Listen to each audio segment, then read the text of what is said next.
Olá, meus amores! Tudo bem com vocês? A ProRegiane espera sinceramente que sim, que vocês estejam aí, ó, muito bem. Vamos para mais uma aulinha aqui de história e hoje, meus amores, nós vamos continuar trabalhando Grécia, né? Essa civilização aí fantástica que estamos estudando, só que hoje nós vamos focar aqui no período arcaico. Então, no período histórico da Grécia, conhecido como período aí arcaico. Então, vamos aproveitar, né, todas as informações que a gente vai visualizar a partir de agora com a explicação da Pro. Começando aqui o período arcaico, ele vai aqui, né, de 800, né, antes de Cristo até 500 antes de Cristo. É importante que a gente entenda aí também um pouquinho, né, dessa datação. E aí, o que a Pro coloca aqui para vocês de início? A questão dos aqueus, tá bom? Que foi aqueles povos que ajudaram a fundar, né, a Grécia. Lembram que foi 4? Tem que lembrar os 4, que a Pro colocou, inclusive, né, aquela frasezinha para vocês lembrarem. E aí, apresentava uma organização política que influenciou o surgimento da cidade-estado, tá bom? Que era a forma, né, mais comum. Quando a gente fala cidade-estado, sexto ano, é aquela cidade que ela se organizava como se fosse um país independente, tá bom? Todos pertenciam à Grécia, só que cada um tinha uma dinâmica, né, bem particular, vamos colocar assim. Parecido em algumas coisas, mas que tinha outras, né, bem particular. E tudo começa, né, esses núcleos, né, foram chamados aí de gens. Esses gens eram uma unidade familiar, tá bom? Que era como se fosse um clã, ou seja, clã, a gente lembra aí, né, que é aquela unidade onde tinha uma pessoa, né, mais velha que conduzia, né, toda aquela sociedade ali. Geralmente todos ligados a uma mesma família. Seguindo aí, né, esses gens se agruparam em fátrias, tá bom? Então esses gens, eles se agruparam aí cada um e aí quando teve esse agrupamento a gente tinha aí as frátrias, tá bom, minha gente? Então é muito importante que vocês observem isso daí. E em seguida, essas fátrias, né, juntaram-se e deram origem às tribos. Olha aí o processo dos gens, né, para as fátrias, depois as tribos. Essa é a ordenação e a organização no período aqui arcaico, tá bom, gente? O sistema político dos gens chegou ao fim, né, devido ao crescimento das cidades. E atingiram aí um patamar, né, de tribos que depois já se configuravam aí como reinos, tá bom, gente? Então, olhem aí a ordem cronológica de organização realmente política que acontecia aqui nesse período arcaico, tá bom, minha gente? E aí, os reis, tá bom?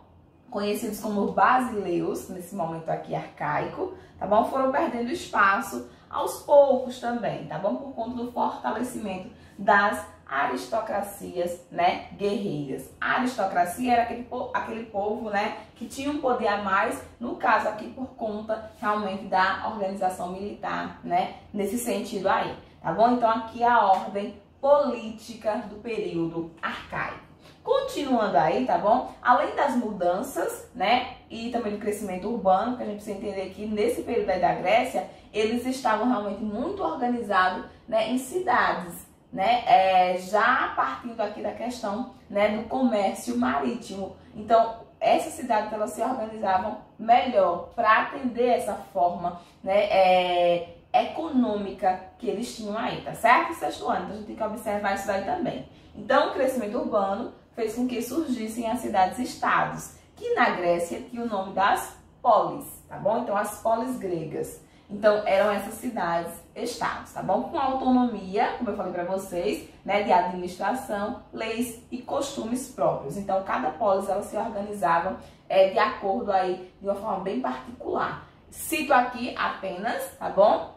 E Espartas. Então, essas duas aí eram aquelas que, né, se destacavam bem mais do que as demais, do que as outras, né? É por conta justamente do poder, da organização e do legado que essas duas aí deixaram.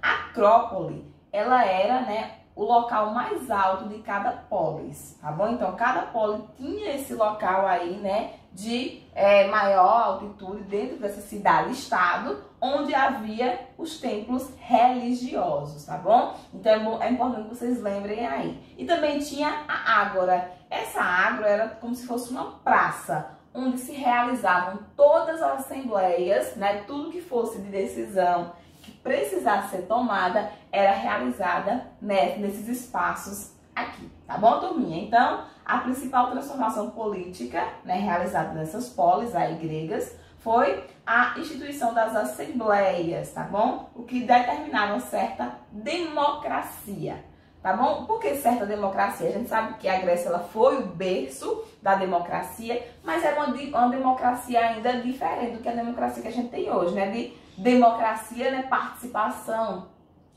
de todos no poder, né? Significaria isso. Naquele momento tinha uma participação maior, mas ainda existiam algumas exclusões, por exemplo, o caso das mulheres, tá bom? Que não participavam.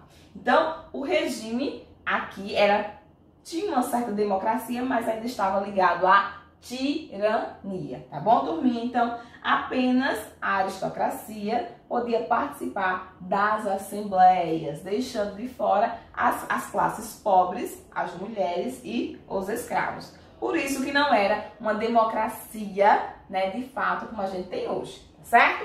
Seguindo aqui, como surgiu a aristocracia social? Então, a gente tem que primeiro entender, né, quem seria essa aristocracia aqui social. Seria, né, aquela população, aquele povo, aquela parcela, né, que tinha um poder, que estava à frente, que a gente pode chamar até aqui, né, de uma elite, tá bom? Ligada muito à questão da terra, do poder da terra, e também, nesse momento aqui, também ligada à questão do comércio marítimo. Então, gente, essa aristocracia social da Grécia se deu em função da valorização da terra e do crescimento e fortalecimento da produção agrícola, que logo financiou o desenvolvimento marítimo. Então, eram as pessoas que tinham o poder ali da terra, por isso a questão agrícola, e logo em seguida o comércio marítimo.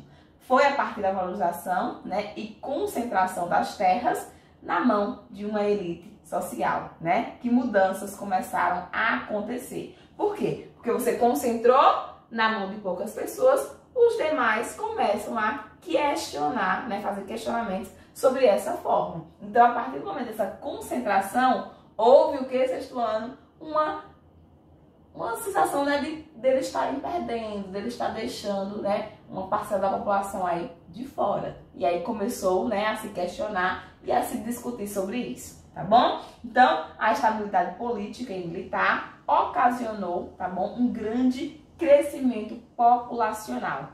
Como não tinha disputa, né, não tinha guerras diretas ali, então a população ela foi crescendo. E à medida que se tinha esse crescimento, precisava satisfazer a necessidade de todos, tá bom? Então, o que acontecia aqui? As terras continuavam na mão de poucas pessoas, gerando a insatisfação popular, da grande aí maioria. Até porque só participavam das decisões políticas essa aristocracia, tá bom? Que era dona das terras. Os demais ficavam, ó, fora dessa participação. Então, as fortes tensões sociais, né, ou seja, a disputa entre essa população, nessa época, obrigaram as polis aqui, tá, a iniciarem o seu processo de expansão territorial, buscando novas terras para que mais pessoas pudessem participar, né, e se tornar essa aristocracia, esse povo que tinha essa terra, né, esse poder sobre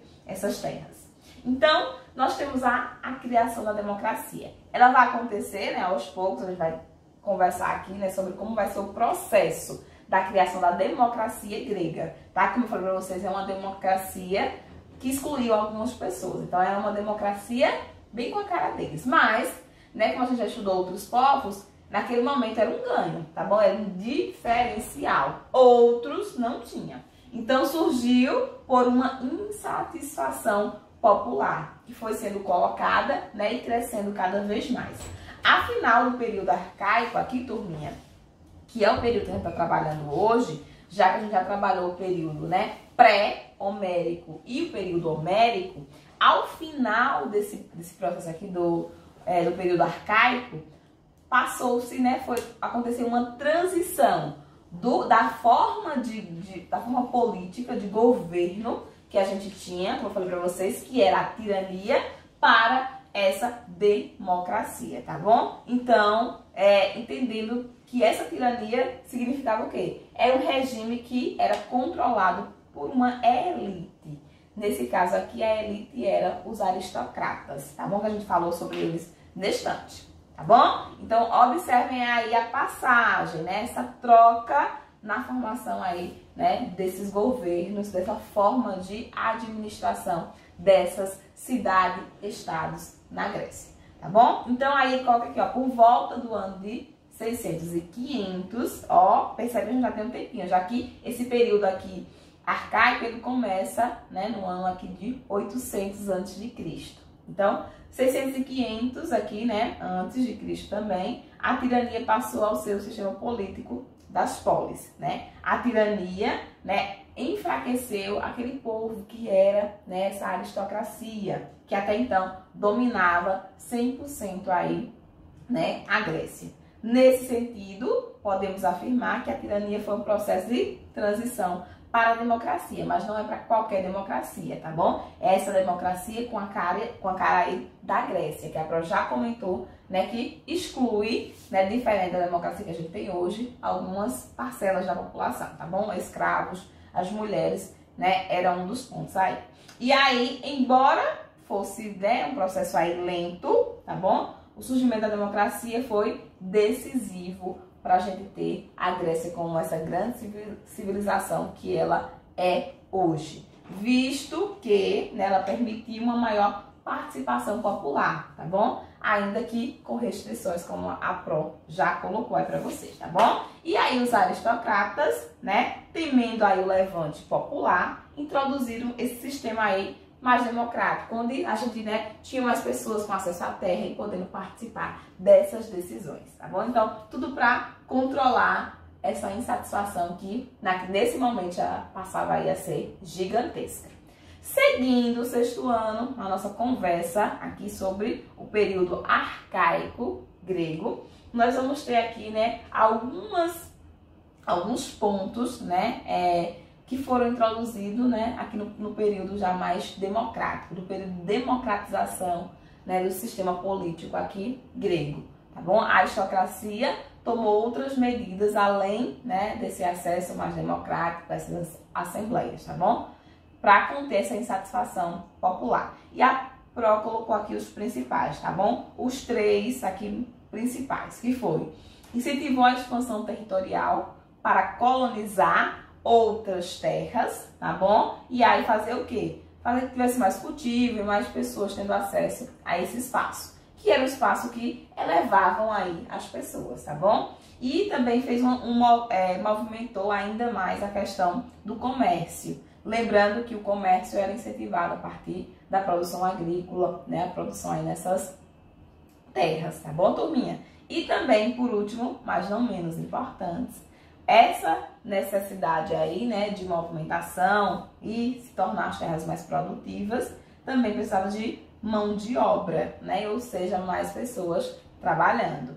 Assim, né, o escravismo passou a ser, inclusive, utilizado um escravismo com, né, aí bem mais brando, com a cara realmente aí da Grécia. Tá bom, turminha? Então aqui a gente vai tendo essa passagem, ainda que lenta, mas já acontecendo do período da tirania, tá bom? Para a questão aí da democracia. Então a gente teve a aristocracia, tirania, democracia. Tudo isso, né, essa transição todinha acontecendo, sexto ano, nesse período aqui, conhecido como período arcaico, tá bom? E aí a Pro coloca aqui para vocês justamente, né, pra gente poder já ir finalizando nossa aula de hoje, que o fortalecimento do sistema político democrático dependia do fortalecimento também econômico. Porque, logicamente, se a economia ela estivesse instável, esse pessoal, essa elite, ela ia concentrar ainda mais, tá bom? Então, se tivesse tudo bem, aí sim a gente começaria, né, a espalhar, a ter mais uma liberdade, vamos colocar assim. As polis gregas, tá bom, estavam cada vez mais consolidadas. Cada cidade já tinha aí sua forma, sua administração mais consolidada, mais visível, vamos colocar assim, tá certo? Que geralmente era formada por assembleias, conselhos, tá bom? E também essas pessoas que estavam ali mais à frente. E chegaram a existir mais de 500 cidades e estados na Grécia, nesse período aí, tá bom? Já no período arcaico, né, até os próximos, né, períodos, a gente teve uma grande formação aqui de cidades, né, estado aqui na Grécia. Mas duas, como eu já falei para vocês, elas se destacaram, né? Inclusive, a gente vai ter aí um destaque tão grande que vai ter momentos aí, né, do livro especificamente para elas, tá certo? E vão ser justamente por conta da sua forma de organização. Eu falei o que para vocês, sexto ano? Que elas eram muito parecidas, mas também tinham diferenças aí básicas. Por quê? Porque cada uma tinha autonomia, tá bom? De funcionar como achava melhor. Então essas duas cidades que a Pro colocou aqui, ó, inclusive as imagens que se destacavam eram Esparta, tá bom? E Atenas. Então essas duas aí eram as duas cidades que tinham aí um diferencial. E por que, Pro, que elas se diferenciavam tanto assim? Como as imagens já colocam, ó. Uma ligada muito à questão militar, um regime bem severo, bem duro, e outra ligada muito à questão do pensamento político, do pensamento cultural, da formação intelectual. Então, enquanto Atenas ficava muito ligada a essa questão do pensamento, né, cultural, intelectual, né, de realmente você estar antenado, por isso a gente costuma chamar, né, lembrar, antenado e pensando, Esparta estava muito ligado à questão militar, tá bom? E aí na próxima aula a gente vai focar um pouquinho mais nessas duas cidades. Mas, sexto ano, a missão de vocês é justamente compreender aqui o processo, né, desse período aí, que a gente conhece como período arcaico, tá certo? Então, a Pro tá fragmentando cada período em aulas diferentes para que vocês consigam, ó, compreender aí no todo, tá certo? Aproveitem a aula, fiquem com Deus e até o nosso próximo encontro, ó. Beijos da Pro.